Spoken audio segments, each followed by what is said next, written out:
Yo. What's up? Brenna says my monthly check-in. I've been busy with school. What's up, Brenna? Yeah, I mean, focus on your studies. Third grade's tough. I feel like that's the kind of pivot point.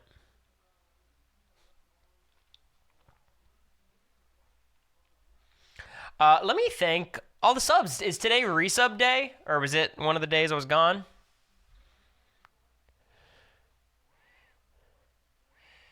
Certainly seems like a resub day. What's up, Nizer Bees, Ali, Underbreast Sweat, Chiara, Anita Butita, Katie, Corin, Brenna, Lexi, Jerry Bob, Indow. What's going on? Rune, Queen, how are you? Sub days are around the 19th. Oh, God. No, okay, I can't be right. Should have been 6 days. Think about you. Indeo,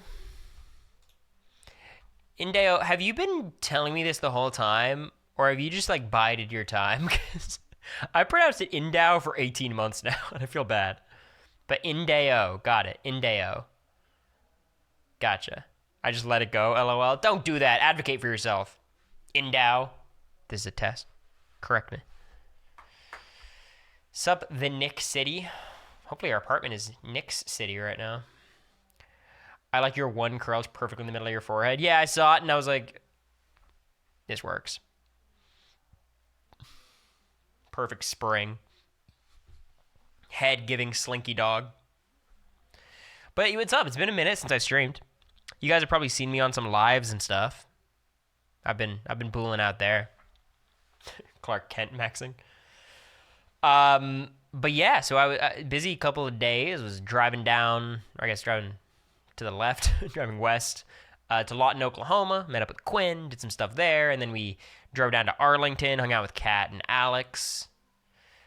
Did Six Flags, drove back. Not too much, just kind of hanging out. But I'm back, and I'm glad to be back. I'm only back for a few days. I'm going to Durham soon to hang out with real-life friends. Which I guess these people are real-life friends now, but, feels like there's a distinction, Bullying horses, it's all speculative, okay? Yeah, I did the Texas Giant. It was the first one. America was... I don't want to put America on blast here, because I genuinely felt horrible about this. The entire time going up to the ride, she was, like, very nervous and, like, hesitant to do it. And I was encouraging her. I'm like, look, just do this one, and then after that, you'll know if you actually want to do rides today. I just feel like you'll feel so depleted and lame if you don't do any of them, and you're going to leave disappointed. So, like, even if you do it and you don't like it, I feel like you'll feel better at the end. And then we're, like, in the train car, like, the roller coaster car, and she just is, like, crying. And I'm like, oh, my God. I'm a horrible boyfriend. I'm like that guy from The Bachelor who was, like, forcing Jen to skydive even though she didn't want to. But then she was smiling at the end of the ride, so I was like, okay, I made the right call. But I was sweating for a second. And then we drank a little bit, and any inhibition was gone with the rides. She was zooming.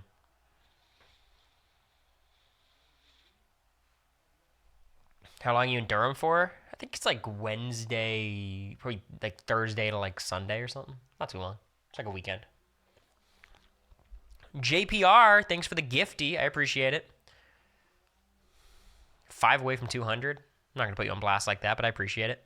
Matt and MJ, are you answering best or worst? Because they will be discussed.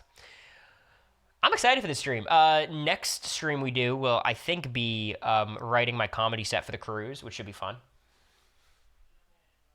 Are you driving? Yes. Will and Shannon.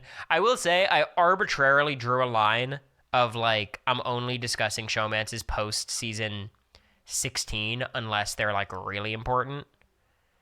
Just because there's too many ones that I would be talking out of my ass about. Like, I just can't... Like, I can't talk about Drew and Diane, really. I just don't know. And Will and Shannon and, like, any of the season 4s. April and Ollie, even them, let's just, like, I don't know. Shane and Danielle erasure. I could talk about them, I guess. You want me to throw in Shane and Danielle? I'm happy with that. You know, they seem. I'm not gonna do it. I'll tell you where I would have placed them, but you know, I just felt like I had to draw a line somewhere because there's just too many showmances, and I just drew it at 16 because it feels like that's a distinct era in Big Brother, season 16 and on. Haven't we done a showmance ranking, or did I make that up? I'll tell you what, I haven't talked about most of these people, most of these showmances. So if you want to view it as like an updated showmance ranking, that's true, but I haven't talked about most of these people. So, also, who cares? I do everything twice. We're running out of content. Yeah, should I start doing Meridian review videos where it's like, who's the best 7th placer? And just talk about all of them? How many times is Nicole going to be in here? Look, we're not clowning on Nicole for that. There's nothing, you know, she was just hanging out. Vic Hall wasn't a showman. Yeah, we'll talk about that too. I think it's a distinction I want to draw. Okay, do you guys just want to talk about it? A final juror ranking would be fun. I feel like we all know where we stand on that kind of thing, you know? But let's do it.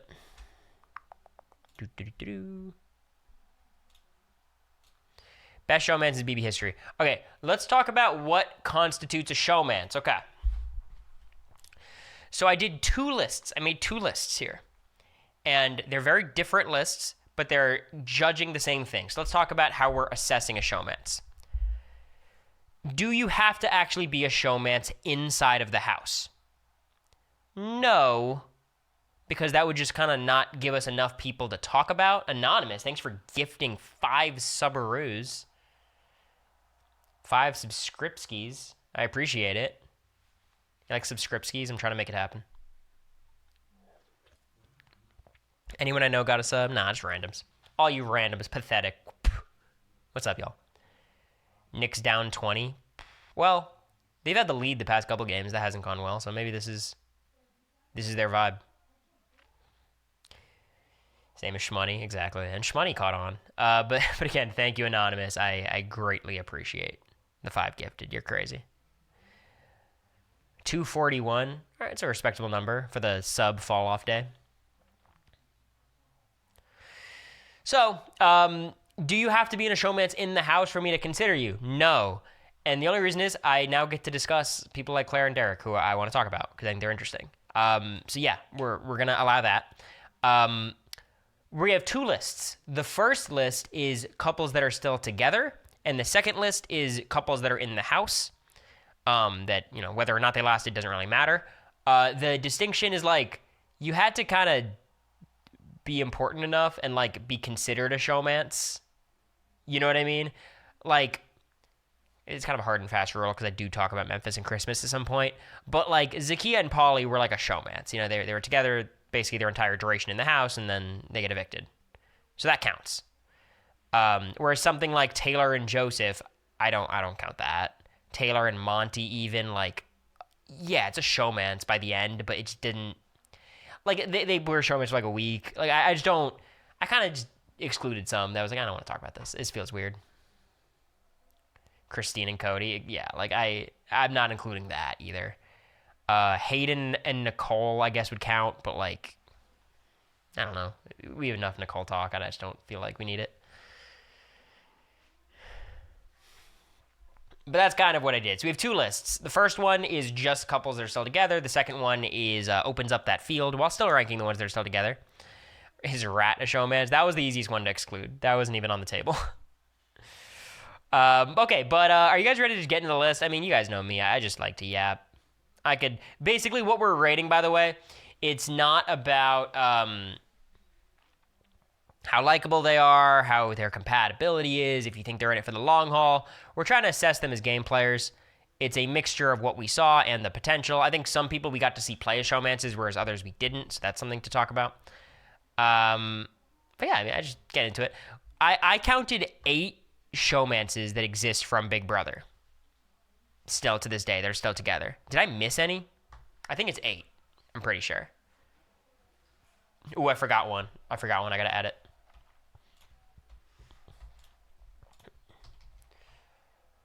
Who do you guys think I forgot?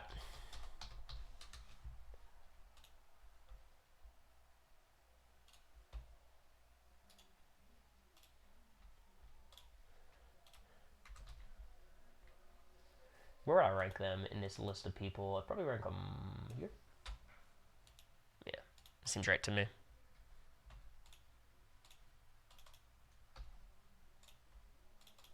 So I count 9 now.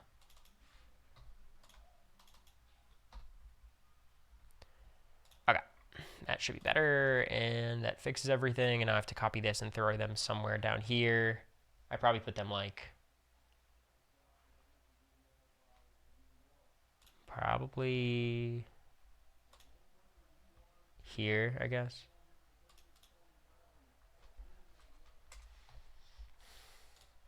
Okay. Anyways, we're back. All right, let's knock this out. Let's do it. Okay.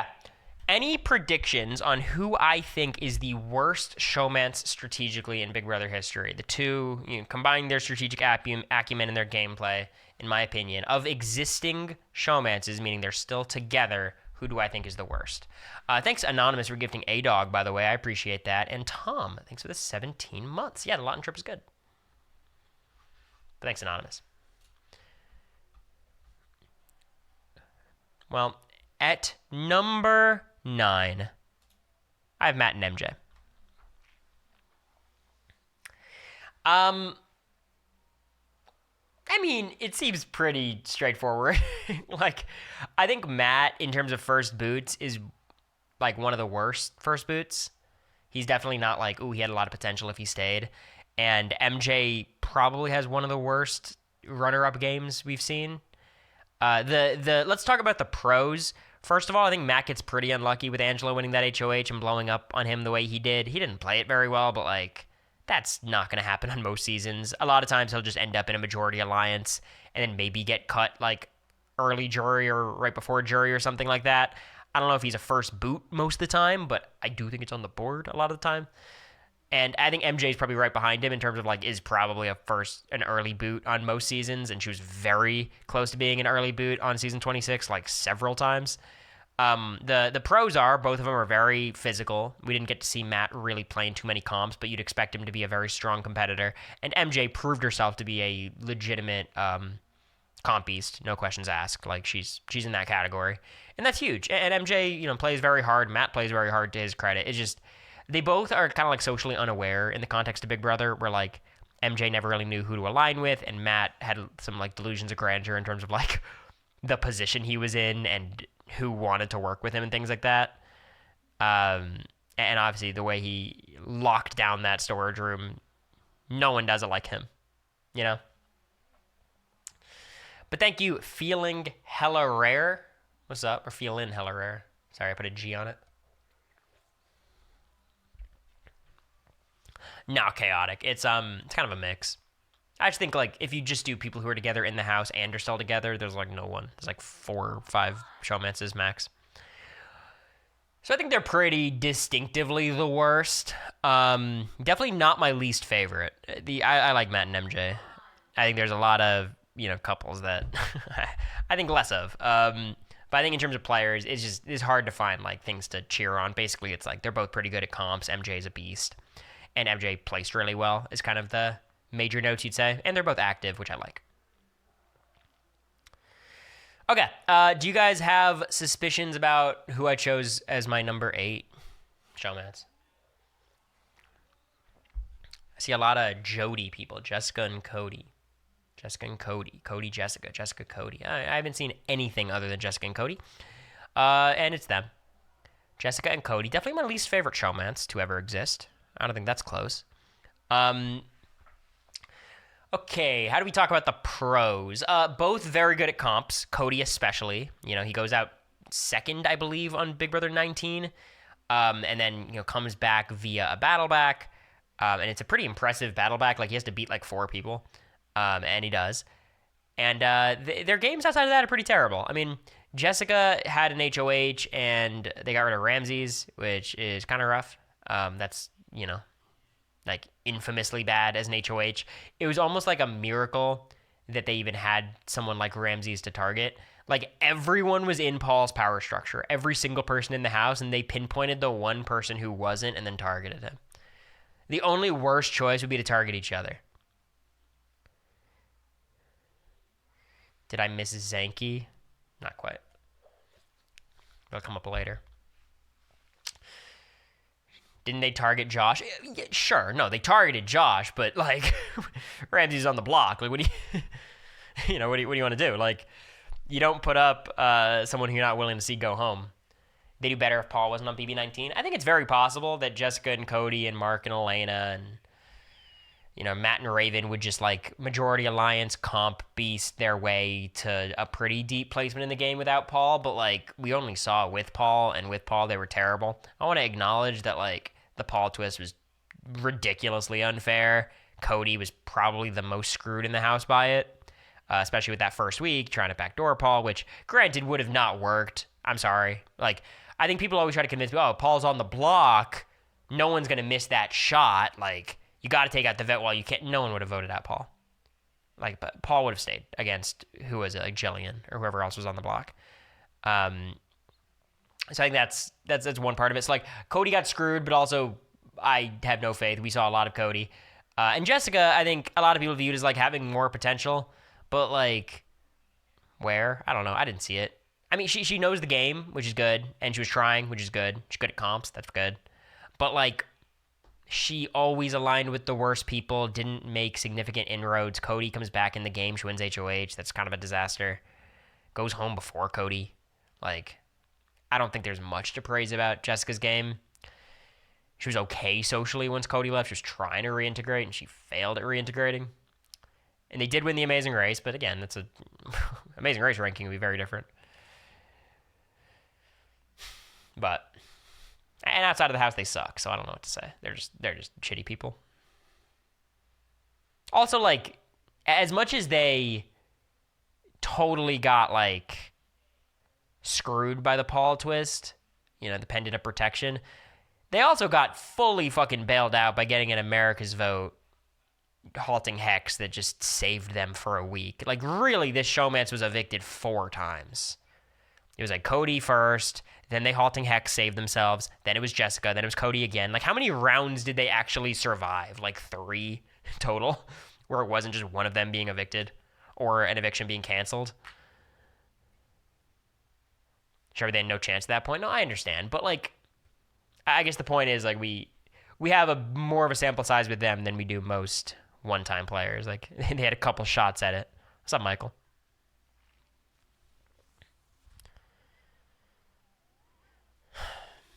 AFP winner counts for something. Does it? Was Jess or Cody going during the halting hex? I think they were both on the block, right? I think it was them too. But yeah. So that's Jess and Cody. Number 8. It's honestly pretty remarkable. Like, the only reason they're above Matt and MJ is, like, Jessica's a better player than both of them by a lot. And I think Cody is competitive in the same way, like, with MJ, if he played as many comps.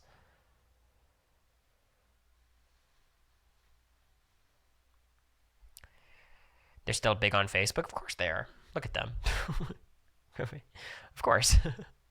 Okay, any predictions for numero 7? For the uninducted. A lot of Swaley. Are you guys just going to predict every single one? I have Swaley. I'll be honest. I think these first 3 are like a tier of they're all pretty bad. Swaggy C has nothing redeeming about his game. He's charismatic and he plays hard. That's it. Other than that, he was like a totally delusional player. Wasn't particularly good at comps. Cowboy Nokomis, weirdo. He was just bad. Like, there was nothing really redeeming about him. Bailey, I think, showed more flashes. I think for the first kind of half of Big Brother 20, people viewed her as, like, the best player in Faute before Haley kind of took that reins. The problem with Bailey is, like, she's pretty prone to self-destructing in the game. Like, I feel like she's played twice, and both times she's kind of melted down. The Christmas thing, I get. Like, Christmas sucks. In season 20, she like loses it on Tyler, and it's a very weird situation, and I don't know exactly where that came from. Rockstar Erasure? I don't think so. Which couple did you forget at the beginning? I'll call it out when I get to them. But yeah, Bailey played twice. We have a decent sample size. She makes the jury twice. That's good. Or does she make the jury in 22? She's right at the edge. But like, there's not that much. She's like a competent social player. She's competent physically. Strategically, she's not bad. She's not great, but she's not bad. I thought this was duos, not showmances. All right, you're forgiven.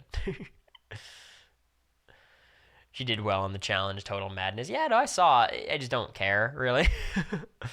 Last pre-juror in 22, right? So, like, she's played twice and plays okay in both of them, I guess. But these are the expanded juries, so not making the jury means you got fucking 12th. And then she got 11th on 20. So, like, there's really, again, not a ton to praise. I think the reason I'd put them above the past two we've seen is, like, I think Bailey has a better social and strategic game than anyone else we've talked about. I think she's socially better than MJ, strategically better than MJ, socially better than Jessica, strategically better than Jessica. And Swaggy, for what it's worth, like, I don't know if Swaggy's worse than Matt or Cody. He's kind of probably the same. Probably worse than Cody, better than Matt. I don't know. Cody's terrible, though. He was really bad. I don't know. Swaggy could be the worst, but I think Bailey kind of carries this group to number 7, which, again, not saying too much. Number 8 and 9 are not exactly atop the strategic Mount Olympus of Big Brother. And he's a scammer. And he's a scammer, for sure. That is a part of it.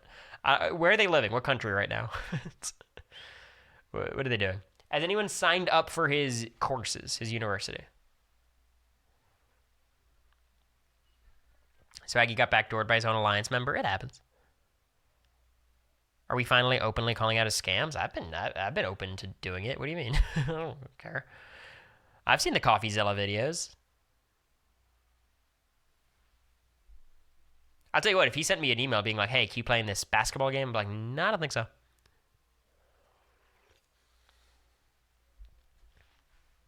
Hey, if he wants to call himself Swaggy till he's 80, I like that. That's fun. But outside of that, like, all right. Any predictions for number 6? Any theories? I know you guys love your theories. Julia and Liz. That's funny, but still gross. Now everyone's saying Danny and Dom, Danny and Dom, Danny and Dom. This list is a little bit anticlimactic. I have Danny and Dom, and I guess this is Tennessee, right? I'm not ranking Tennessee, to be fair. There's just not many pictures of them in the house together. But was 8 dead last, 9th was dead last. So this is the one I forgot. But this is a weird one to rank because Danny is we have so much information and data about Danny and so little about Dom, where it's like I'm basically just evaluating Danny herself. Let's talk about Dom first. I don't think he's a disaster. He's an earlier boot, but he was fine. He was good socially. He was just kind of taken out because he was a threat. Like, I don't remember exactly all the specifics about Dom's game, but it wasn't terrible. It was fine. So he's kind of like I think he's better than Swaggy, and I think he's better than Cody, and I think he's better than Matt. So I'll give him that. And then Danny's an interesting player to evaluate because, like, we've seen her play so much Big Brother, and there's so many things that are really good about her. She's right on the fringes of being a comp beast. She was a comp beast in 8 for sure, and then in 13 and 22, she was much, did not win nearly as much, but I would still say she's a comp beast. Dom's good at comps too. Strategically, she's there. She knows how to play. She knows what to do, especially in 13 and 22, but not always making the right choices. In 13, she went a little too aggro too early in the game and makes herself a huge target and gets evicted. In 22, she overcorrects and sticks too much with the majority alliance, and she eventually gets picked off in a similar spot. But there is something to be appreciated and respected about her placements. Like, she gets second on probably her least impressive season, then she gets like 8th and 7th or whatever it is on her next 2. So she's like a very consistent performer. She's a triple threat. She's good socially, good strategically, good physically. I think the problem with Danny is like she had 3 tries and the best she's done is 7th. like in my opinion, her best game was BB13, which is still kind of crazy. I know she got second, but that was a rough game, to be honest. Like I guess the point is like we've seen a big sample size and there's a lot of problems, but I do think she's a pretty good player, and she's kind of carrying the dead weight of Dom in this ranking. He seems like a great guy. But Dom just doesn't have much to talk about. Like, of everyone on this list, I have the least to say about him. I still don't know how the fuck Dick won over her. If you're bitter at two people, you're always going to give it to... Like, you're never going to reward the more passive person of the two. You have more animosity towards them, is my experience with it. Second was that Porsche. I'm talking about Big Brother 8. Trippy. Yeah. I think they're number 6. I think the way I view it is like 7, 8, and 9 is a tier. 6, 5, and 4 is a tier, and then 3, 2, and 1 is a tier. I think. So who do you guys have at number 5?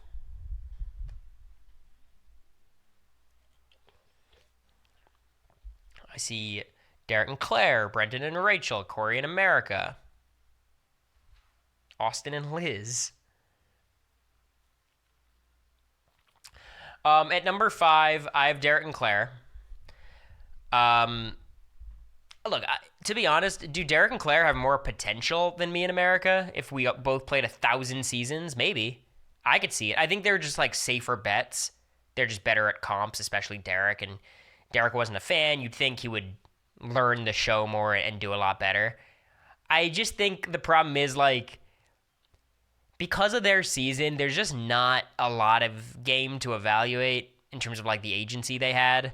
Obviously, Claire bungles her HOH pretty bad, but you know, she's getting played by Tiffany, and Tiffany's a very, very strong player, so I don't hold that against Claire maybe as much as most. They're both triple threats in a lot of regards. Derek's great socially. He's a competent strategically, and he's very strong in comps. I think Claire has a great strategic mind. She's really good socially, and comps, she's not as good, but she's still capable. I think, like, in general, it's hard to poke, like, flaws in either of these people as players.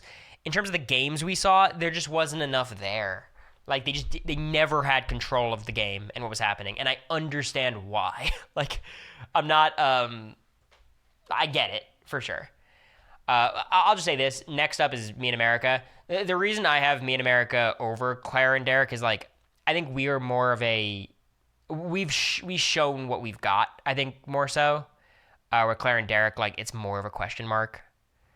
They're really good in The Amazing Race. I would bet they would do really well in Big Brother again. It's just like what was Claire's best move? What was Derek's best move? It's not all about that, but, like, if you were to write, like, an essay about all the good things I did in the game, all the good things America did in the game, all the good things Claire and Derek did, I just think these essays are, like, different lengths because 23 was just a really rough season.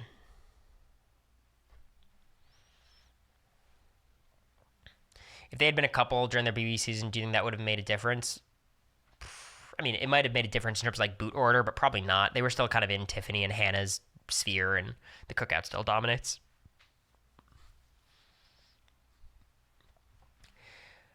But I think they're good. I think there's a huge gap between these three and these three. I think we're all basically the same. But the reason I put myself in America above Derek and Claire, I think I played a much more active strategic role in our season. I think I had a lot more agency on the season. Obviously, comps ended up happening in the way they did, so that agency evaporated. And I think I'm probably a more flawed player than either of the two, but the highs are higher, the lows are lower, that kind of thing. And I think, like, when you look at, like, America versus Claire, I think a lot of people would, like, think Claire's, like, a better strategic player, but I don't know if Claire played a better strategic game, to be honest. I think America probably has her... It's pretty close at the worst. I think Claire definitely beats her in comp ability. But in the same way, like, I don't judge Claire's game too harshly because the nature of the cookout made it very hard for her to get anything done that season. I don't know what America's path is to do anything more substantial than what she did in the season. Like, she had a really rough draw of house guests. Not to mention the whole playing with Suri and Jared of it all. You know, that disadvantaged everyone. So, like, you know, I just think there's so many pieces of context that you have to, like, consider. when discussing every player, especially I think these two pairs.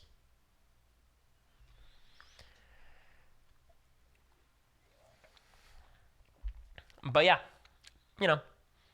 Also, I think what helps me in America is like we played as a showmance, which is kind of the spirit of this list. Whereas like Derek and Claire as a showmance would probably be fucking deadly.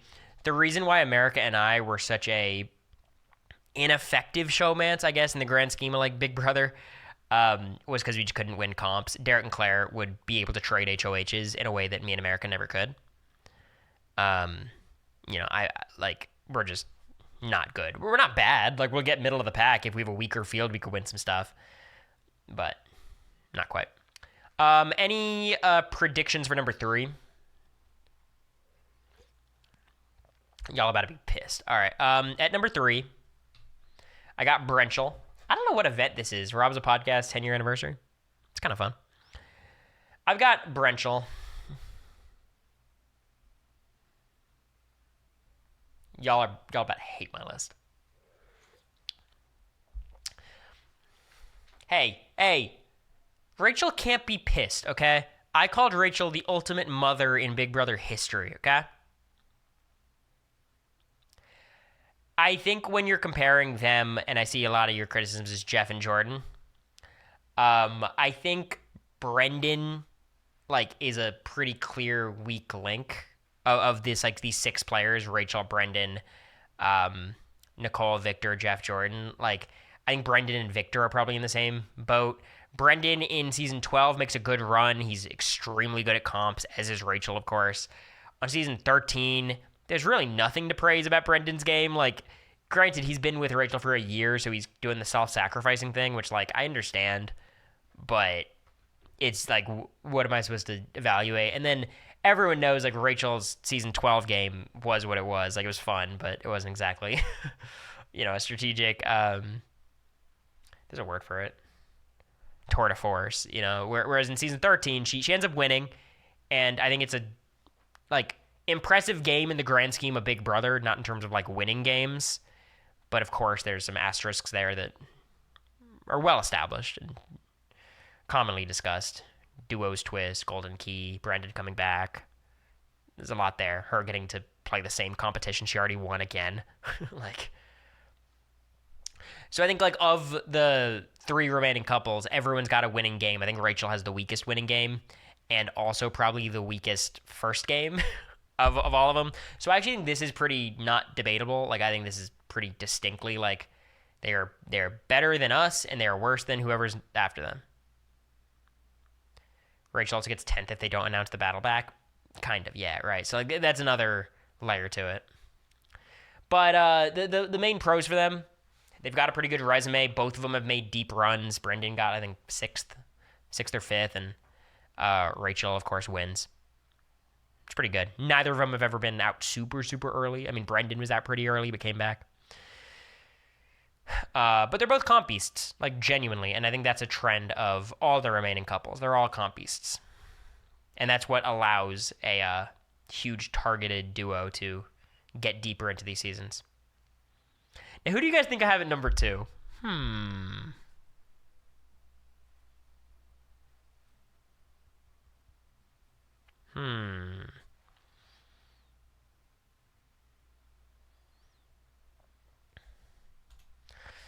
I have these 2. Can we talk about something? Okay, before you guys get mad, hey, stop it. Calm.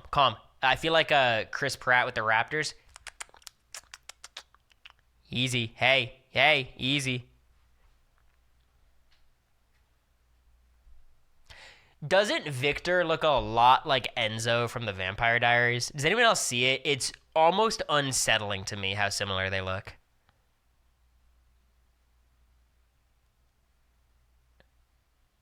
Right? Like, it's weird. He does, right? Like, it's the same exact shape of face and everything. At least in season 5, when Enzo dies permanently for the rest of the show, which is where I'm at.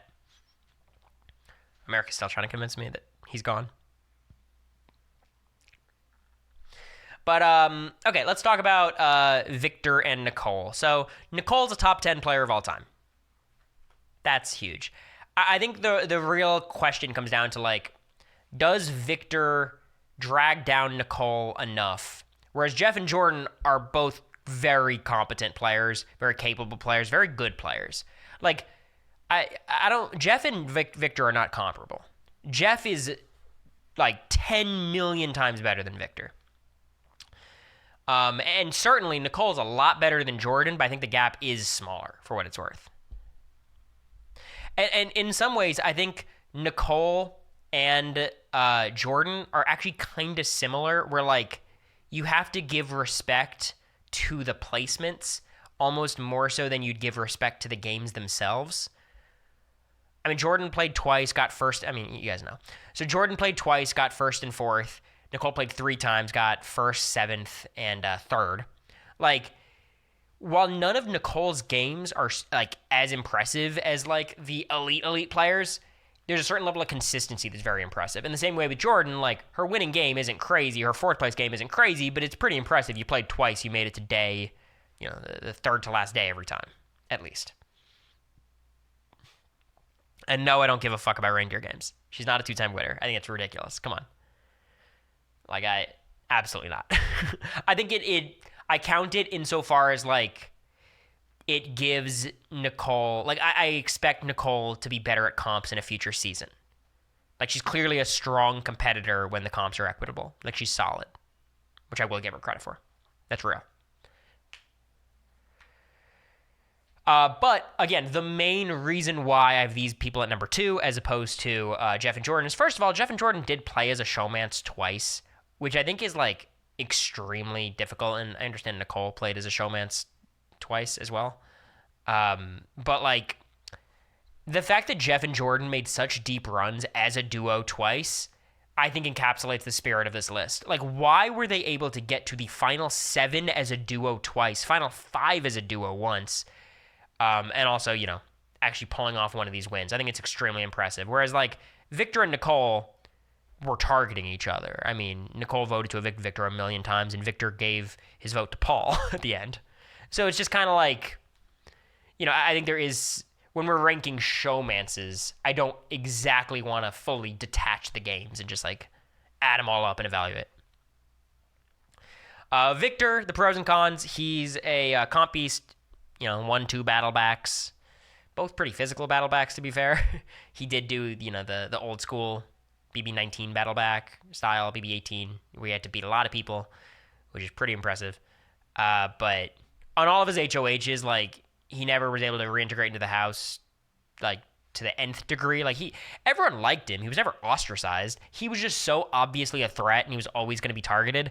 The thing with Victor is he gets to the final 6, and, like, he could win that season a lot of times if he just, comps work out a little bit better. Paul wins a few more. Victor wins a few more. But it doesn't happen. And, like, he got voted out 3 times. He would have been voted out a 4th time if he came back again. It's not like Victor's a great player. I don't think he's as bad as, like, the number of evictions makes him look, but he's not great, especially compared to these other players we're talking about. Nicole's great. I don't know if there's too much disagreement about Nicole. Like, she is what she is. I have her probably as, like, the 6th best player of all time, 6th or 7th, depending on the day. But, yeah, Victor and Nicole. At number 1, I got Jeff and Jordan. They played 2 seasons. They played 11 and 13, so in very close proximity. They made it deep every time. I think Jeff, because a lot of people don't like him for very fair reasons, I don't really like the guy, to be honest. I think people underrate his game. He kind of runs both of the seasons he's on and has a shitload of win equity and has a lot of comp ability. Like, there's a lot of worlds where Jeff Schroeder is like a Boston Rob type winner. Not in terms of being that good at the game or that dominant, but like, okay, Jeff finally things fell the right way and he won. Like, he's a good player, and he's good at getting people to, like, form around him. He's got a good gravity. He's excellent at competitions. He doesn't boof up his HOHs too often. The problem is his threat management is always pretty rough. He makes it work in 11, gets very close to that win. And then in 13, again, it's... I have a lot of empathy for, I guess, Jeff and Brendan in BB13, because, like, if you simulate that season 1,000 times, I don't know if they ever outplace their significant others. Like, what has to happen? Like, Jeff wins a veto when he's on the block against Jordan, but then, like, does he even use it on himself? Because it's a real-life relationship on the outside. It's why, like, I don't criticize Boston Rob at all for taking Amber to the final two when he could have beaten Jenna. It's like, y'all got engaged and had kids. Like, you made the right call. And, you know, I'm not going to criticize Brendan for laying down the sword and letting Rachel stay when they're still together with kids. Like, I wouldn't do that. I don't think America would want me to do that, but, like, I get it.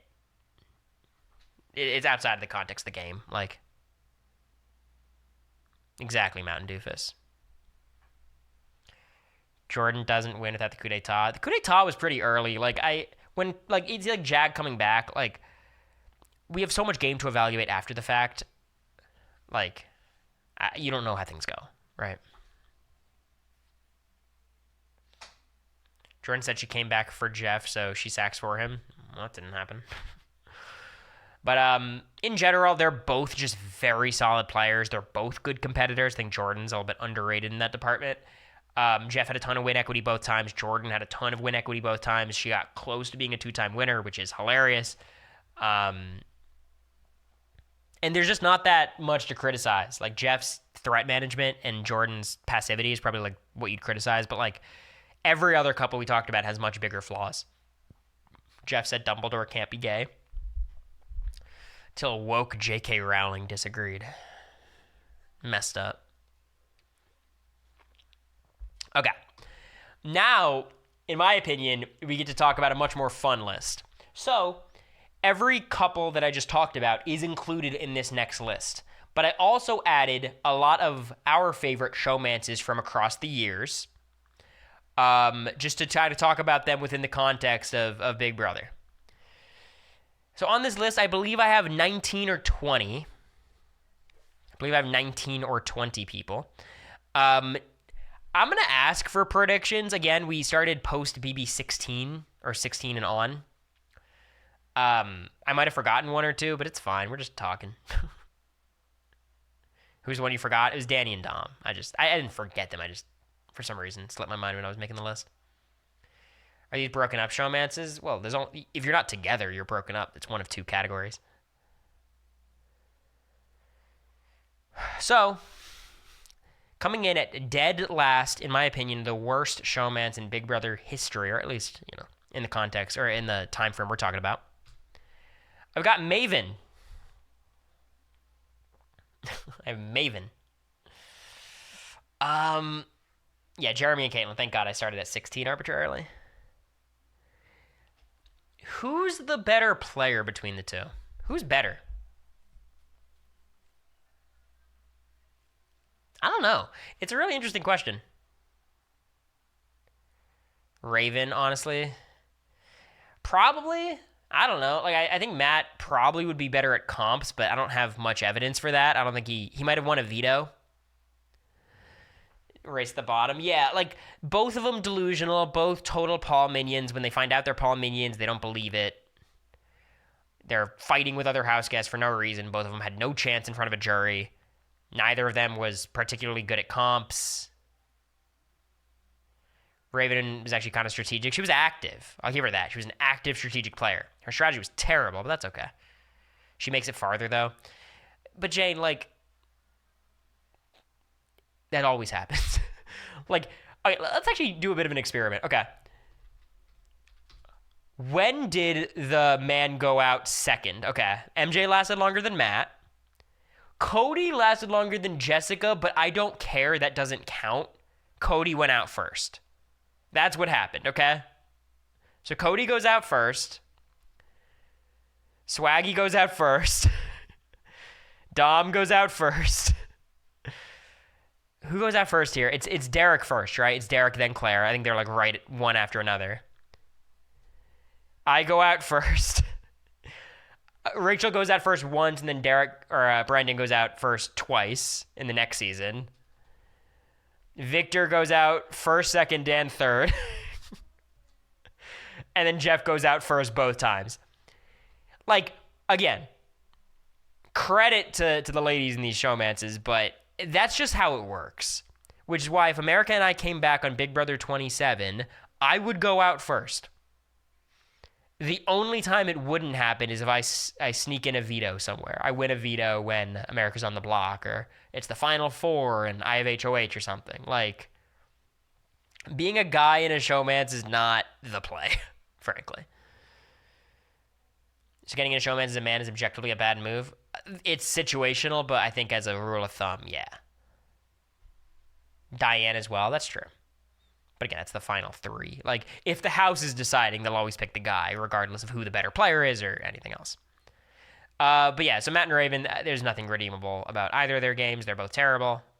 I think they both provided some fun. Not in terms of actually being fun, but like, to this day, I think they're both kind of discussed more than a lot of other players. Do you guys have a prediction for number 18?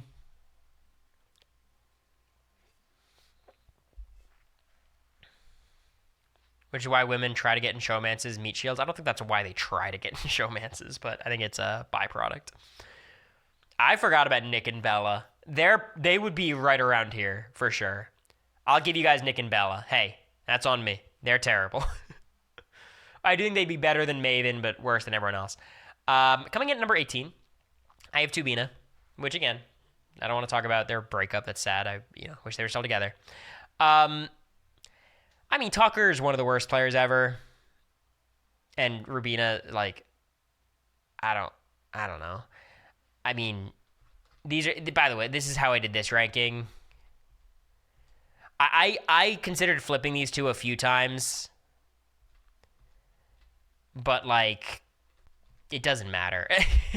Like, I'm not convinced Tucker's a lot better than Matt as a player. I think they're pretty similar. I think Tucker showed a lot more comp ability, and like, he has more of a social gravity than Matt. So I think Tucker would win in that department very closely. Between Rubina and MJ, I mean, I think Rubina played a better game than MJ, I guess, but I think MJ is just a better player. Like, I think MJ wins way more seasons than Rubina.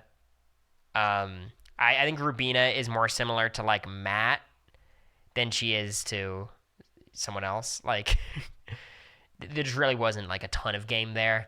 I think she showed flashes of like being able to do things well. Like, socially, she's fine. She's pretty good. She got some people to like her, and strategically, like, she's a pretty good liar, but she's just really played super passively, and it's just kind of how it is. And Tucker is the opposite of passive. He's just like actively self-destructive. So if you want to like flip-flop these two, that's fine. Literally, the way I do it is like, okay, MJ's comp ability is what saves her. She plays hard and wins comps and uses vetoes on herself. Which Tucker plays hard, wins comps, and uses veto on other people. So like, that's basically it.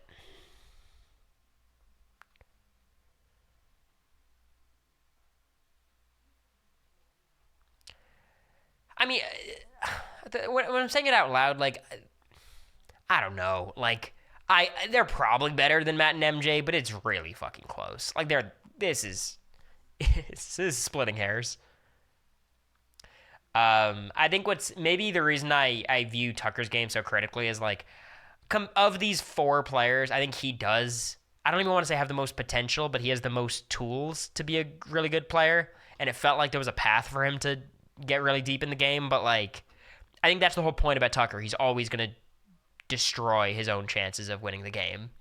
So it's not like, oh, if only he didn't do X, Y, and Z, he could have won. Like, I think that's who he is.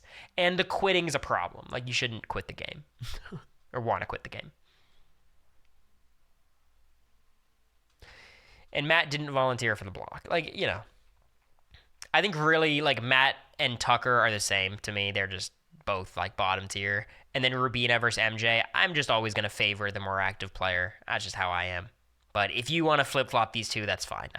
I don't have a strong opinion on it. Tucker could have been a good player, but exactly. Any predictions on number 16? I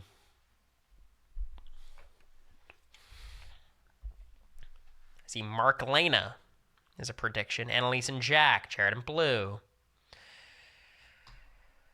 I have Jessica and Cody. Y'all forgot about them? I think Mark and Elena are head and shoulders better than Jessica and Cody. I think Jack and Annalise, are better than Jessica and Cody. to be honest. Like, they're just terrible. We already talked about them. I don't have much more to say. It's just like, they're terrible. Cody was out second. Jessica also went out pre-jury. Cody weaseled into jury because of a battle back and was the first juror. It's just terrible. It's not. There's really nothing to. And I'm biased against them, so I'm not going to rank them higher. Like, whatever. But anyways, any predictions on number 15? Were you a fan of Cody during the show? I enjoyed his, like, diary room stuff. I thought it was a funny concept and a funny bit to be just super dry. I thought he was a very funny character, but, I mean, even during the show, he was a jackass he was being transphobic, like, you know, on the feeds. It wasn't like a new thing after the show. Oh, man, Cody sucks? No way. At number 15, I have Swaley. We already talked about them.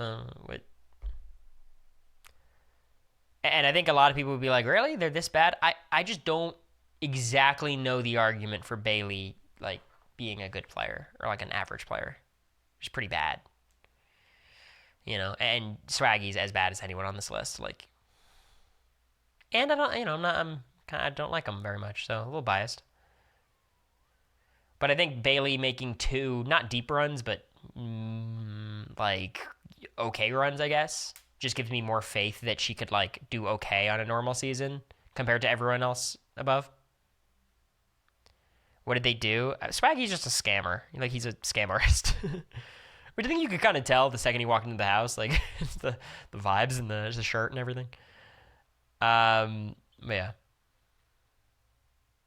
And Bailey, I think, is a self-destructive player, which is, you know, that's rough.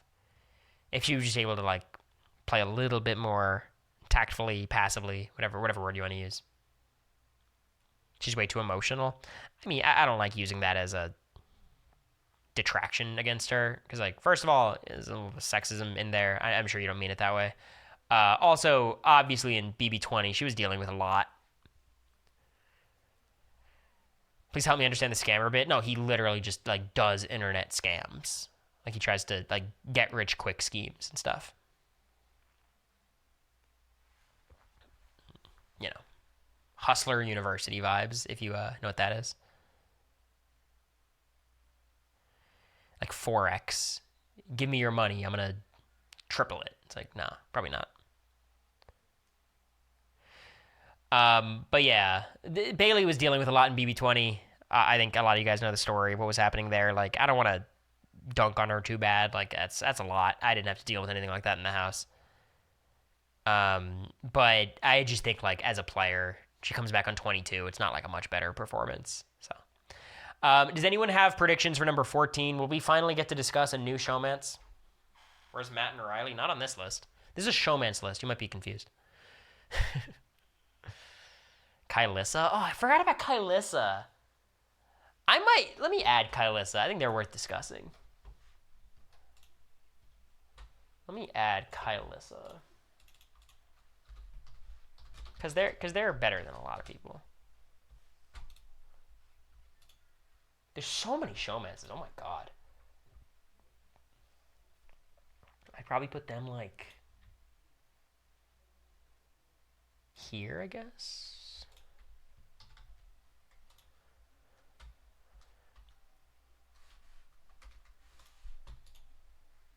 Yeah, I think they'd be here.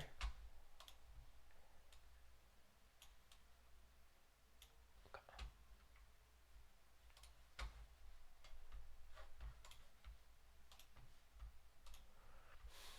All right, number 14 predictions.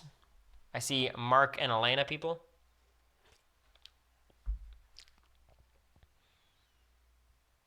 Nah, I hear you, Heather.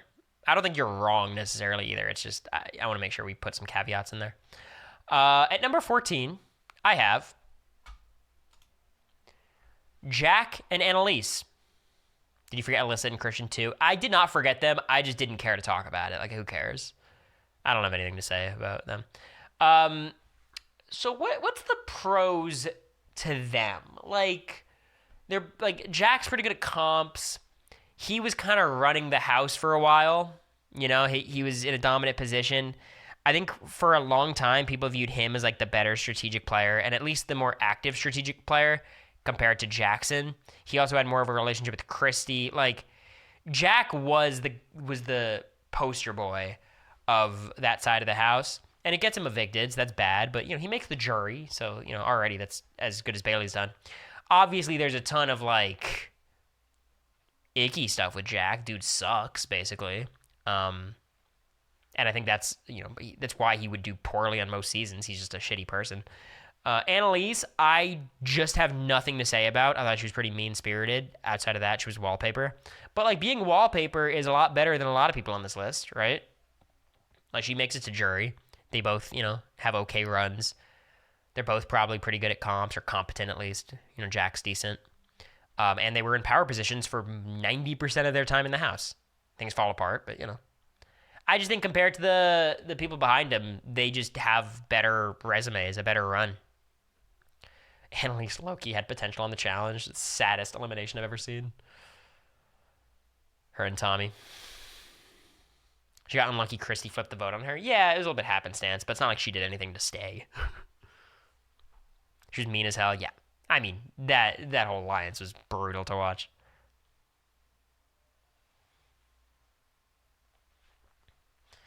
Are Nick and Bella included? I forgot about them. Nick and Bella are worse than these two, I think. I mean, they're probably right behind them. They're very similar. Hateful. What about Nick and Kat? I'm not talking about the Kat stuff, the showmances. I just hung out with her. That'd be disrespectful. I do think her current boyfriend would be really good. Oh, Big Brother, though. Super likable guy. Shoutouts. Hopefully you guys are going to get to see him on screen one day. Okay, any predictions for number 13?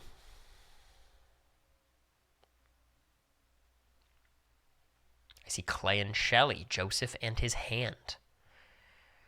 Jared and Blue, Mark and Elena, Derek and Claire, Danny and Dom. At number 13, I have Jared and Blue. Okay. Obviously, I have a lot to say about these two. Played with these two. Had kind of sagas with both these people, too. All right, let's talk about Jared as a player first. I think Jared and Blue, the biggest pro I have for them is they play very hard. They are both very active players who try to better their positions, which is like a low bar to clear, but a lot of people don't clear it on this list. So that's good. They're both good at comps. Blue doesn't have like the resume to show that, but she was very good. She was competent. Maybe a little more than that. And Jared was good at comps. I actually don't give much credence to the Jared winning by default. I think that's kind of bullshit when people talk about that. I don't think that's a fair assessment at all. I mean, like the wall, he won straight up. I know he was on that thing, but I guarantee it was still hard for him to hang on. At the very least, he was one of the best people on the wall. Him winning that knockout comp, Odd Couples, like shit, that's how the comp works. Like the other person answers wrong, you advance. Like what are you going to do? Like did I win by default my comp because Suri answered wrong and then I advanced and then I got the other two right. So like I don't really give that. And then like when it comes to Buddy Ball, he's the one who convinced Matt to give him the veto. Like you guys weren't there. Like they were sitting, while Josh Duhamel was trying to remember his lines. Jared was talking to Matt the whole time. Like if it was a player you guys liked, you'd give him credit for that. If that was me convincing Matt to give me the veto, I think you guys would praise me. So that's the thing about the Jared. Like I think he is legitimately a good competitor. I think when it comes to the comps of like mixing mental with physical, he's much worse. Like the comps that Jag ran the table with at the end, I don't think he'd be good at all. But like the strictly physical comps, I think he's pretty good. And in quizzes, it's always a crapshoot, but he performed pretty well.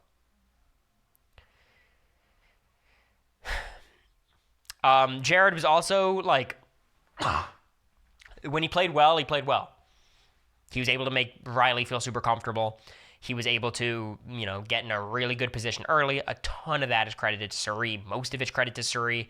But it's not to put down his actual achievements. He did get in family style and bring that information to Suri. And low key, him telling Blue the secret about his mom was terrible. I would never make that decision myself, but it worked out and it was the right move. Like, I don't know. It literally helped his game in every conceivable way. It had no negative effect, which is hilarious. Like, again, I don't think it was the right move. Like, he got lucky it didn't blow up in his face, but it did. The negatives about Jared is he's, like, terrible. Like, socially, he ostracizes a tremendous amount of people. He just antagonized me for no reason, antagonized America for no reason. He gets 2 HOH wins, targets Cameron, which is a bad move on his second HOH. His first HOH, he targets Cameron again, fails, and they end up evicting Red, which is a really bad call. Like, I know Red was kind of targeting Jared, but obviously, like, that was a mistake. Saria had a hold on Jared, or on Red, rather. There's just, like, not a ton to praise about, like, Jared's game. It's except for the fact, like, when he's playing well, and he's pretty good at comps. It's kind of the gist. And then Blue plays really hard, is definitely a rat, like, which is not negative necessarily, but she was kind of ratting out the wrong people, for sure. Would you tell America if your mom's in the house? No. If you have a pre-existing relationship in the house, I think you would think less of your relationships in the house, at least in the moment of, like, okay, that relationship's real. This one's like a game thing. So I think I actually wouldn't have gotten as close to America at all. After the show, yeah, sure. But Blue is pretty solid at comps. She plays really hard. She's got, like, decent survival instincts. Like, she'll throw people under the bus. She tries to play the middle. She had some good ideas in moments. I wouldn't give her credit for getting me out, really, but she contributed. I'd give her that. That's about it. I think Blue does well on a lot of seasons. Like, not like having a ton of win equity, but I don't think she's an early boot most of the time. She's too active and not really self-destructive. She's pretty self-destructive, but not on, like, a Jared level, not in a Swaggy level or Bailey. Like, she just kind of, shit talks a lot and doesn't really know how to trust, but for this placement on the list, I don't think it's that egregious. Blue is so underrated, like Queen. I wouldn't say that. She might be over-hated on some platforms because they just hate the kitty purr stuff. Like, if you don't want to like Blue, that's fine. There's a lot of reasons. If you don't like some of the shit talking or the comments, that's fine. Like, I'm good with Blue. I like Blue. I just think, like, if you hate her because the character she plays in the DR, it's like, just focus your energy on other things. Like, it's okay. Like, what are you going to do? Like, it's fine. A lot of players are kind of obnoxious in the DR. It's whatever. I feel like that, like, deep down is why most people on, like, Reddit hate Blue, which is kind of silly. Also, when people talk about overrated or underrated, I think people forget, like, the way that works is you have to consider how they're actually evaluated and rated. Like, when people say I'm super underrated or overrated, it's like, well, I think I'm actually properly rated. I think most people are like, oh, it's pretty good. A lot of flaws. Some potential, maybe. Got unlucky, but also made a lot of mistakes. I think that's generally how I'm assessed. So, like, with that metric, I can't be overrated or underrated. Blue, like, I think people have a decent read on her as a player. I think it is what it is. Maybe they put down her comp ability more than they should. I think she's better than her stats would say. But that's about it. Kayla, I agree. Trust me, I'm with you there. That's, but I don't think that's why, like, most people dislike her, to be frank. Okay, number 12. Any predictions? Basically, I'm just giving them this ranking because they're both active and made it somewhat far. I don't think I'm talking about, like, Twitter. Shay, I'm talking more about, like, Reddit, to be honest. At number 12, I have Clelly. It's honestly mostly Clay's fault. Because Shelly, like, isn't very good, but, like, I don't know why. Like, she seems like she'd be pretty good. She's a very smart person. She's at the right, like, age for Big Brother, like, I think it was her low 30s. Like, that's a good time to play, and she seemed to have a good head in her shoulders. She was very competitive. She was good at comps. The problem with Shelly is, like, somehow her threat management was so bad. Because, like, to be, a woman of her stature, she's not, like, a muscular, hulking dude. to have that big of a target that early is kind of a problem. I understand a lot of that comes down to comps, which is good, but like, it's not great from Shelly, right?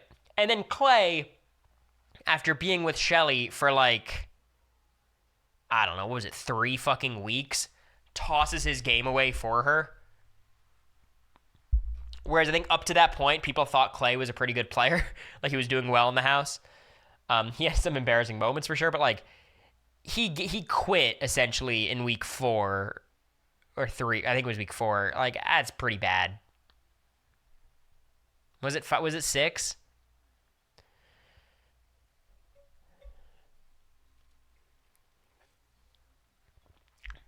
Would actually be very interested in a Shelly return. I'd be down.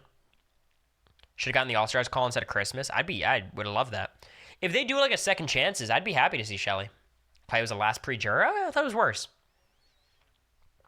But there's, again, Clay was bad and gave up, and Shelly established herself as like the biggest threat in the house very early and was evicted, and it was not good. So that's my ranking for these two. I think if they went on another season, they could like Jackson and Holly their way to the end, potentially, but not that season.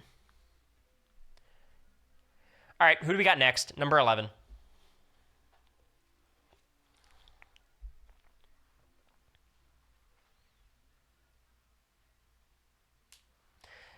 A lot of people have been saying Marlena for like every prediction.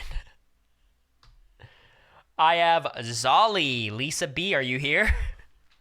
Your faves. First of all, I don't like Polly. Second of all, so Polly, in a weird way, I think is an incredibly underrated player. I think Polly is like actually quite good at Big Brother. Like, I wouldn't say he's a good player, but he's closer to good than he is to bad. He ran the BB18 house, which had a lot of vets in it, and it was really him running the show. He was exceptional at comps. I think that's often forgotten. Like, if he gets into any of these end games, he probably goes on a comp run. He goes on the challenge and immediately establishes himself as a really strong competitor, which I don't think people expected. Thank you, Anonymous. I appreciate it. I've heard a lot about his pop the balloon stint. It seems crazy.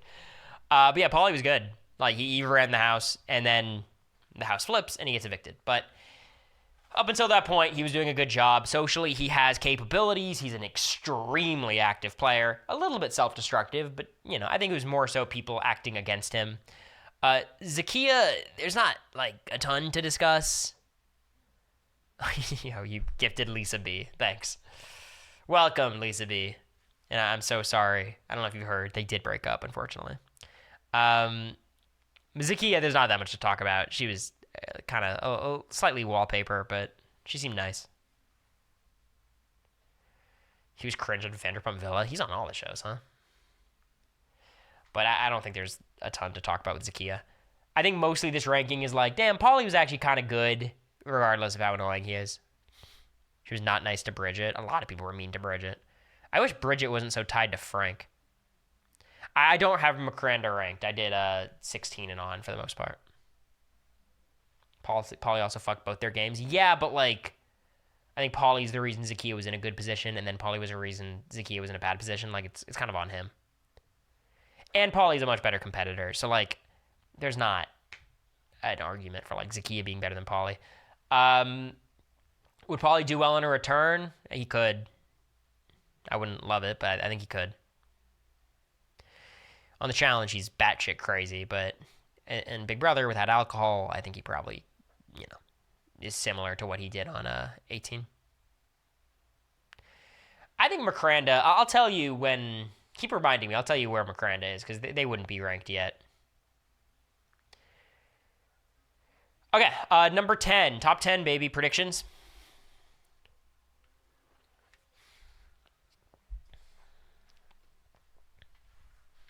Gotta be Marlena, right? Surely it's Mark and Elena. Coming in at number 10. I have Mark and Elena. Okay. They're pretty good. I'm a big Mark sympathizer. I think Mark was actually pretty good. Better at comps than people remember. I think when it came to Paul's minions, Mark was probably the most locked in terms of like knowing what to do. He also had outside relationships. He had a thing with Dominique. I think Elena is probably underrated as well. Comparing her to the other like women on that cast, like Christmas, you could say is better, I guess, but like she's better than Jessica. She's better than Raven. Like she was a capable player with a good head on her shoulders. Ultimately, Paul targets them because they seem like the better players remaining. Whereas like Maven and Alex and Whistlenut were just so bad. But I do think Mark was like a relatively capable player. After Elena leaves, he reintegrates into the house decently well. It's just like it doesn't matter at a certain point. It was kind of like when Cameron came back on our season. Like he didn't really have a chance because there's just no reason to evict anyone else. Like everyone else was so weak in competitions, it just made sense to get rid of Cameron. And on this season, like Paul had everyone so hypnotized that like Mark reintegrating well just didn't matter. He had a thing with Dominique. It wasn't like a showmance, but yeah, that was like a relationship. Votes Mark over Yvette in the DR. Hey, Yvette said the N-word in the house. I've heard enough. What do you want? Puya? Been a minute, Puya. How are you, man?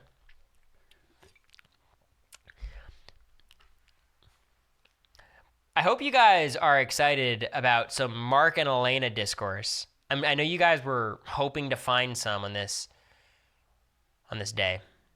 I have great news. The Mark and Elena discourse is strong. I'm kind of like the last bastion of Marlena. Also, I found these two to be less despicable than the rest of the 19ers. I was pretty locked in that season on the feeds. So, I just kind of like him. I think Mark's pretty good at comps. I think he's a pretty underrated player. If he came back, I don't know if I'd want to see him play again, but I could see him doing okay. What's up, Yusef93? We're ranking all the showmances. Or most of the showmances. Or a lot of the showmances, at least. So, what's up, y'all? They're more likable than most in 19. I would agree. I thought Elena was funny, too. Any predictions for numero 9? I will say the next 3 people are ranked 9th. Because, like, I forgot some people, so I put them here. But I didn't want to fix all the numbering. Big Brother better having lasting couples than The Bachelor. I think we're losing ground, unfortunately, with Tubina and Christmas in Memphis. I don't know if that's true anymore. At number 9, I've got Danny and Dom. We already talked about them. I don't have much more to say. It's just Danny carrying, and Dom is a nice guy. Then I have Austin and Liz. Okay. Austin and Liz. Austin's kind of good at Big Brother, y'all. I hate to say it. Austin's kind of good. Liz, of course, is a runner-up. I think less impressive of the two. Austin had much more win equity. Yeah, it didn't make much sense in the house. I didn't see a ton of chemistry between the two. But Austin gets extremely deep in the game. I think he gets to the final 6 with Liz and Julia, which is like, what the fuck? And he wins that season from that position probably like 40% of the time. Is that crazy? Like, I don't know. I think it's pretty unfortunate that they bungle it from that point. Yeah, Austin got 5th. Like, you don't let a guy like that get that deep in the game. But, he has a ton of win equity, gets far, he's good at comps. Socially and strategically, he's a very active player. He was always in the majority. Worked very closely with Vanessa, very closely with the twins. Put himself in a winning position, and he lost. He got played by Vanessa. But, again, like, even if, Vanessa is playing him, I think a lot of the time he wins out anyways. Like, he wouldn't need, like, Vanessa wouldn't be able to trick him because if he just wins, like, an extra veto, Vanessa's gone. So, that's where I have Liz and Austin. Next up, I have the grainiest picture of Kylissa. I don't know. The more I think about it, I think they're better than them. I think Austin and Liz are better than Kyle and Alyssa. Like, Alyssa and Liz, I think, are the same player. These are all number 9. I just threw them in because I forgot them. Yeah, I think Austin and Liz are better than Kyle and Alyssa. I think Austin's better than Kyle, and Liz and Alyssa are the same. Kyle's a weird player. He played really well in BB24 till he imploded, which you hold against him because what the fuck, Kyle. Alyssa might be like a little overrated at this point. Like, I think she was what she was. But she gets pretty deep. Probably no win equity there, but she's like an amicable presence. She was less mean than other people in that house. I think she could do well on a lot of seasons, get pretty deep on a lot of seasons. But again, there's not a ton to talk about. Any number 8 predictions? I want to finish this so I can go watch the Knicks. Any Preds?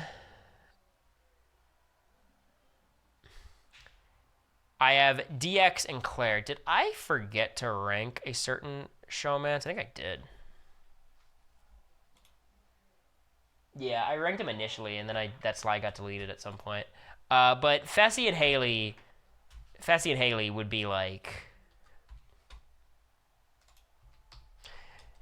I think they would be right here.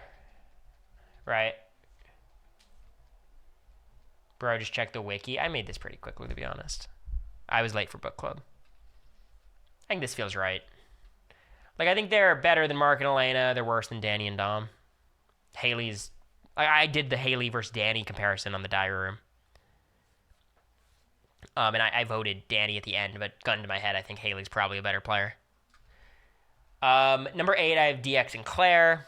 7, I have me and America. I think most people would say they're better than us, which is fine. I'm a little biased for myself, perhaps.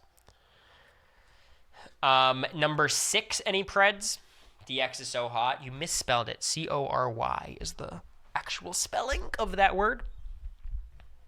James and Natalie. I did create a rule where if there's restraining orders, I don't count them, except for Memphis and Christmas. At number 6, I have... Nice plug. Thank you, Cory. Was that the first diary room ever, Matt? First matchup? So cute. Are you guys almost in round 2? Number 6, I have Jackson and Holly. Look, they got a good resume. You can't ask much more from a showmance than get first and second. They're the only ones to do it. I think Jackson is probably, at this point, the most overrated winner in Big Brother history. Frankly. I just think, like, people view him as, like, dominating the second half when he really wasn't and just comped out. I think he's quite a bad player. But he's okay. Like, he's bad in terms of, like, winners, but as a player, he's got some upside. He's a very great physical player, and strategically, he's got ideas, and socially, he gets some people to like him. He had a lot of allies. Obviously, he's kind of terrible to a lot of other people. He cheats a little bit, too. Holly... I don't know. What do you do with Holly? Like, Holly stays at the Final 5 just due to Mickey's scheming. You know, she was dead in the water there and wasn't able to save herself. Only Jackson was. She's a very good competitor. She didn't really have any win equity. Like, they all didn't like Jackson and still voted for him over her. I think Holly's underrated. I think she might be the epitome of, like, underrated too much to the point where she's overrated. Kind of like Lisa. Like, I don't know if she's actually underrated. I think she kind of is what she is. Like, a fine social player, fine strategic player, good at comps. It's pretty good. You know, like, she's good. I just don't know how, like how do people normally rate her? Again, with that word, it's like, do people rate her super lowly? I don't think so. I think most people think she's fine. She's pretty good. Being 2 votes away from winning ain't bad. If Tommy and Christy thought differently, she wins. If, like, I mean, 2 votes. Like, what was the actual vote count? Was it 7 to, or 6 to 3, I guess? It's like, I guess she's close, right? She's way better than Nicole F. I disagree with that. That's a hot take. She had Jess, Kat, and Nicole. All right, they're real for that. I think this is fair.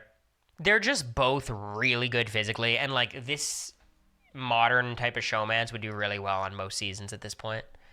They could just trade HOHs. It's kind of tough to beat them. If you let them get to the final 8, it's kind of a wrap. Holly's really good socially. I remember her being fine socially, but when we get towards the end game, it's like Jackson's relationships that are really propelling them forward. It's Jackson's relationship with Cliff, more specifically, that's like the reason they're able to advance further in the game. When we had like Grateful and the 6-shooters and all that, I would say she was playing much better than Jackson, but towards the end game, it's really her, or it's really him that like makes it happen. If that makes sense. Number 5 predictions. We've already, you guys know 3 of the top 5 because we've already discussed them, but there's 2 others. Coming in at number 5, I have Brenchel. We already talked about them. At number 4, I have Miss. Look. I mean, I don't have a ton of respect for Christmas as a player. I don't think she's very good at all. I think Memphis is, like, pretty good. I just think they're both really competent players who both got deep both times they played. Both had a lot of win equity both times. I don't know how much win equity Christmas had in All-Stars 2. I don't think she had much. But Memphis had a lot. I just think this is the objective right call. I don't like both of them, or either of them, but I just, like, they played twice and their worst placement is 6th across their duo. And, like, it's not like they're just coasting to the end. Christmas a little bit, but Memphis is playing pretty hard, pretty actively. He's really good at comps. He's the one who makes the, not the collective, the committee. Goes very deep. And them two getting to the final 6, they could win that season a lot of the time. Surprised Brenchel's lower. It's just like, I think their resumes are quite a bit worse. Like, is Rachel's winning game in 13 much better than Memphis's losing game in 10? I think they're, like, maybe it's a little better, but it's not that crazy. Final 5, Tyler got 6th. Yeah, so Memphis got, what, like 2nd and 5th? Pretty crazy.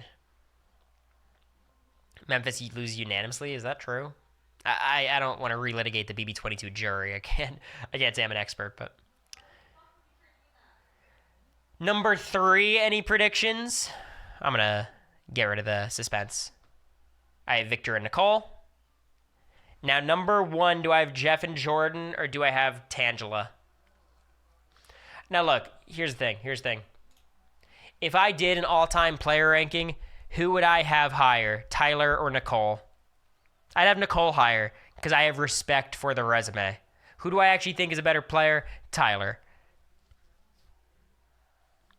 And that's not really fair to Nicole, but I just think it's Tyler. So that's why I have these 2. And obviously, Angela, I think, is quite a bit... Wait a second. Is Angela much better than Victor? Angela's like a goat on 20, right?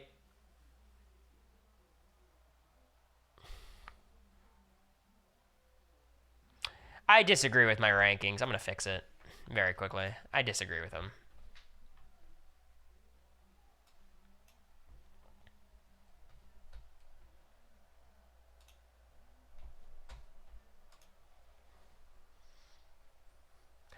Yeah, I think they're worse.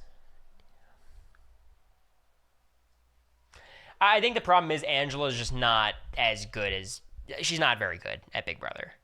And Tyler's great, but, like, I don't think it's fair to overlook his flaws, and his flaws are so egregious of, like, he just kind of... In his first game, he screwed up the end game really bad. I think people sometimes overstate his bad jury management and how passive he got and lost focus. I don't care about that as much. I think his 20 game was really good. It was just his 22 game, like, he imploded. Both seasons, he kind of had a propensity to just run out of gas, and I think it would happen again. But, you know, I don't think you can, like, just be like, if Tyler tries, he's better. Like, well, most players try. So, that's what I'd say about Tyler. Number 2 is would be these 2, so these are 2, and then number 1 would still be them. So, I did have Tangela at 1 for a second, just because I have so much respect for Tyler. I think I was overestimating Angela by quite a bit. You know? I think that was my dilemma. Hey, I'm always willing to accept I'm wrong. I'll speak very definitively about my opinions, but the second I change my mind, I'll come out and say it. He never had a returning player advantage like Nicole in 18. I think Big Brother 18 was the most fair returnee season they've ever done. First of all, the newbies they cast were kind of good. And also, like, they didn't have any advantages going in, the vets, outside of just being vets. The game format wasn't really rigged towards them. Boogie and Erica, they would be pretty good, to be honest. I think Boogie's a better player than most. But anyways, I thought it was just an interesting thought experiment. A lot of white people in my top 5, unfortunately. We got to bring that back. we got to fix that. Where would April and Ollie have fallen? I don't know. Fucking like 12 or 13. They were pretty bad. I think April might have some potential, maybe. I don't know. We were at number 7. Better than Derek and Claire, worse than Jackson and Holly. So many showmances you haven't talked about. Yeah, I didn't talk about any of them pre-15 or pre-16, really. Just because the list would get exhaustive and I would be talking out of my ass. Would you rather play with vets or newbies? Probably newbies.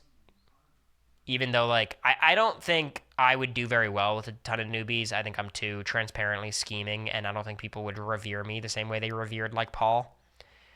But I think with vets, there's just no collection of vets that I'd be in a good spot with. Unless they went old school, in which case it's like a level playing field. Apartment hunting going, it's heating up. But I'm gonna go watch the Knicks with America at the very end of this game. Is there anybody to raid?